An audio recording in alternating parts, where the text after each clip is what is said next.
Continuing on regarding the beliefs of Jahm bin Safwan and the various beliefs that he held and his followers may also have held, it's mentioned that he was a mu'attil, somebody who denied the attributes of God. Regarding the attributes of God, first of all, we have to distinguish between those attributes of God which can be attributed to God through the intellect, and they are known necessarily that God has those attributes through the reason, such as God being all knowing, God being existent.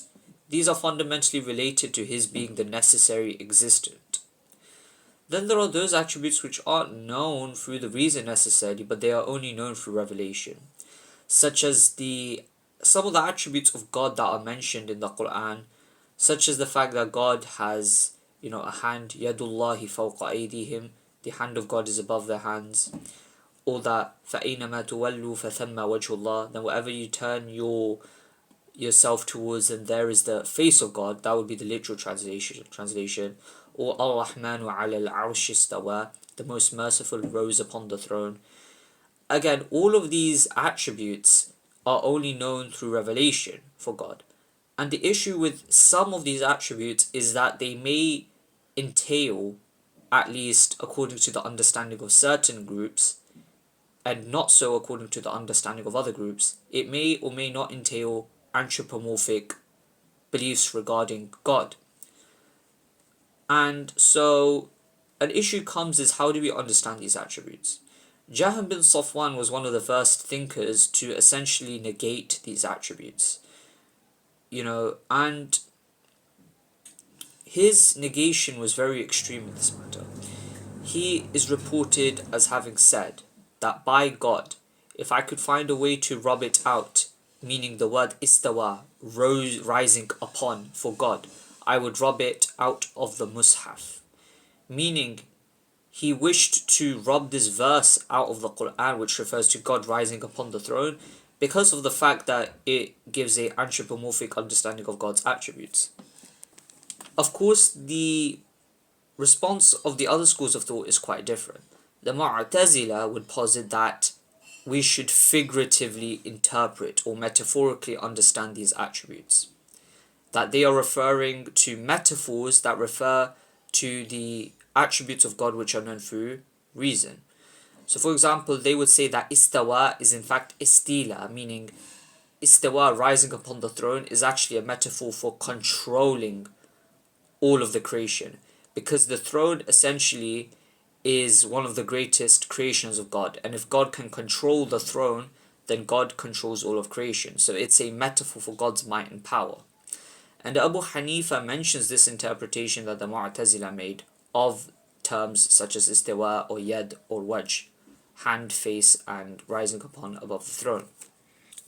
The Ash'ari Maturidi perspective also does employ ta'wil. However, the nature of their ta'wil is different to the ta'wil, the figurative interpretation of the Mu'tazila.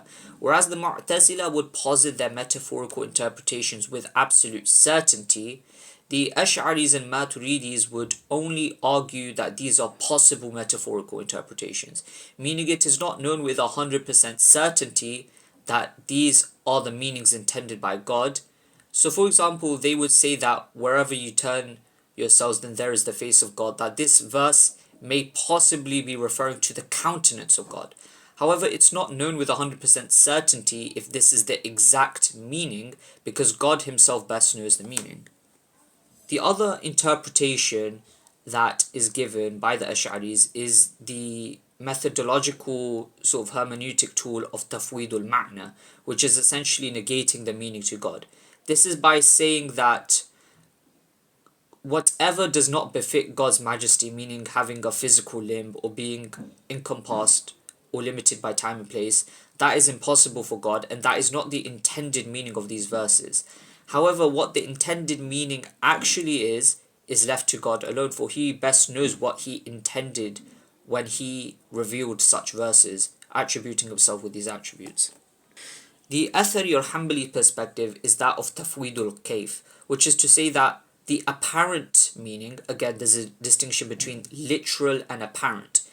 it's not the literal meaning, but rather the apparent meaning of these verses is affirmed for God, but the howness of these attributes when applied to God is unknown and known best only by God.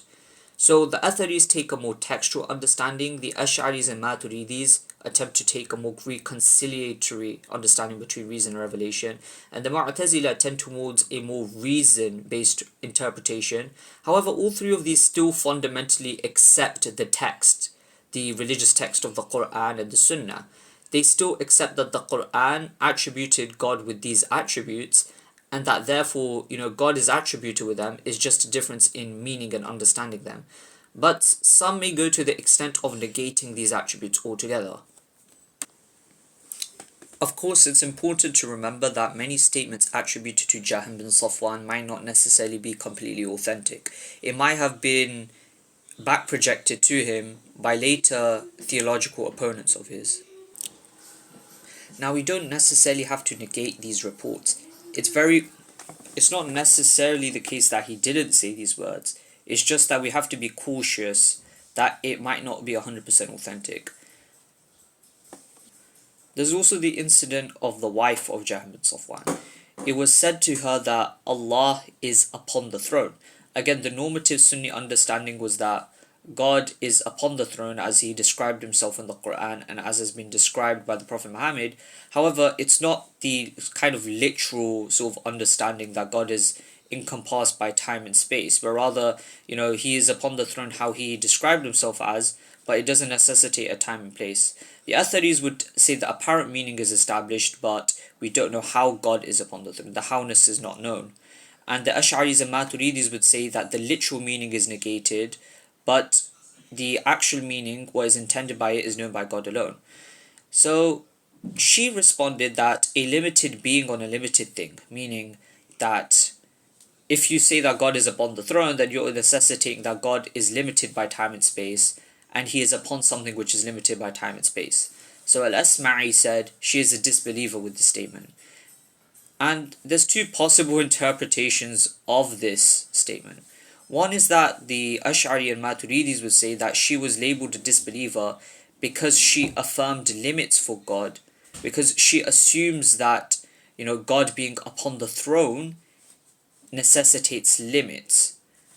And so the correct approach would have been to affirm this whilst negating the literal meaning, which is that God is upon the throne in such a manner such that he is encompassed by time and space. Of course, the Athari or Hanbali response would be that, well, to affirm or deny these meanings is a departure from the methodology of the pious predecessors. We shouldn't use such language for God because such language wasn't used, such theological, philosophical language or specific negation wasn't used by the Prophet Muhammad, peace be upon him, or by the companions. Hence, we should affirm what God affirmed himself with, whilst negating what doesn't befit his majesty and relegating the howness of it to God. We affirm the apparent meaning whilst avoiding the language of specific negation, which is a later theological development. Of course, this also relates back to the development of Sunni theology and the development of Islamic theology as a whole, because many philosophers and rationalists, and later the Ash'aris and Maturidis, would argue that engaging in such theological language is necessary, first of all, so that people don't fall into doubt, second of all, to explain the intended meanings of the Quran and Sunnah better, and third of all, because we don't live in a vacuum where we can't, or we should just avoid interaction with the outside world and outside philosophies. And using these theological tools to our advantage is actually a good thing. But the Athari Hanbali school would say that these are religious innovations, and the best guidance is the guidance of God. And the best of traditions and ways is the way of the Prophet Muhammad, peace be upon him, and his companions. Hence, we should follow the tradition of the Prophet Muhammad and the orders of God and the way that God described himself in his book in order to attain guidance. For indeed, all of these human understandings are flawed.